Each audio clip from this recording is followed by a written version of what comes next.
কুলটি থানার অন্তর্গত লছিপুর জিটি রোডের কাছে দুর্গাপুর বরাকর এক্সপ্রেস বাস একটি বাইক আরোহীকে ধাক্কা মারে, যার পরে বাইক আরোহী গুরুতরভাবে আহত হয়। এই সময় স্থানীয় লোকজন বাসটিকে ঘেরাও করে এবং রাস্তা অবরোধ করে। এরপর প্রায় ঘণ্টা খানেক জিটি রোডে তোলপাড় সৃষ্টি হয়। স্থানীয় নিয়ামতপুর পুলিশ প্রশাসন ঘটনাস্থলে পৌঁছে আহত ব্যক্তিকে হাসপাতালে পাঠায়। এই ধরনের ঘটনা যাতে আর না ঘটে সেই জন্য সড়কে প্রয়োজনীয় বিধিনিষেধ ও বাম্পার প্রতিবন্ধকতা আরোপ করার জন্য প্রশাসনের প্রতি অনুরোধ জানিয়েছে স্থানীয় লোকজন। বলা হয়েছে, লছিপুর জিটি রোড একটি চারমুখী রাস্তা এবং এটি অত্যন্ত যানজটপূর্ণ এলাকা। Green Asansol, clean Asansol.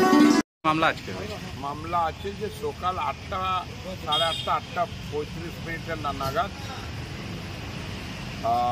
আসানসোল এই বরাকর দুর্গাপুরগামী কোনো এক্সপ্রেস বাস, যার নাম ছিল নওসাদ, সেই এক্সপ্রেস বাসটি প্রচণ্ড জোরে আসছিল এবং লছিপুর গেটের চৌরাস্তার মুখে এক মোটর বাইক আরোহীকে প্রচণ্ডভাবে ধাক্কা মারে, খুব জোরে।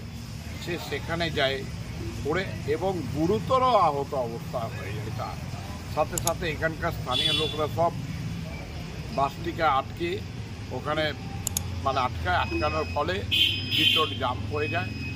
প্রায় বহুক্ষণ জাম ছিল। তারপরে পুলিশ প্রশাসনের একের পর এক আসার পরে তারপর তারা বাসটাকে আমরা বলি যে সিজ করে যান নিয়ে এবং মোটরবাইকটাকে যে আছে মোটরবাইকটাকে আরোহীটাকে আমরা এই হসপিটালাইজেশন করে দিই।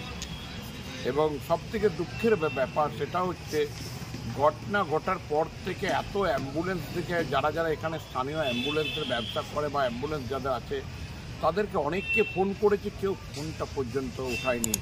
যে যদি ফোনটা ওঠাতো তো আমরা আরও আগে তাকে হসপিটালাইজেশন করতে পারতাম। খুবই এটা দুঃখের কারণ।